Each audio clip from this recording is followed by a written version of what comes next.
আজকে দেখাবো আপনাদের চিংড়ি মাছের বাটি চচ্চড়ি। চিংড়ি মাছের বাটি চচ্চড়ি করতে আমাদের লাগবে আলু ঝিরি করে কাটতে হবে। তারপরে নিয়ে নিতে হবে পেঁয়াজ বাটা। পেঁয়াজ বাটাটা একটুখানি ঘষে নিতে হবে।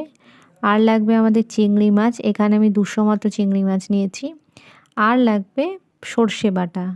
এরপর যতগুলো উপকরণ দেখালাম সব একসাথে ভালো করে এক জায়গায় নিয়ে নুন হলুদ পরিমাণ মতো নিয়ে সর্ষের তেল দিয়ে ভালো করে মেখে নিতে হবে। আমি এখানে চামচের সাথে মেশাচ্ছি, আপনারা চাইলে হাত দিয়েও ভালো করে এটাকে মেখে নিতে পারেন। তারপরে সমস্ত জিনিস মাখা হয়ে গেলে কড়াইতে চাপিয়ে দিয়ে এটি বসিয়ে দেবেন গ্যাসের ওপর। গ্যাসে যখন হালকা একটু ফুটে উঠবে তখন ঢাকা দিয়ে রান্না করবেন। যখন ঢাকনাটা খুলে দেখবেন যে আলুটা সেদ্ধ হয়ে গেছে কিনা, তখনই আপনাদের রেডি হয়ে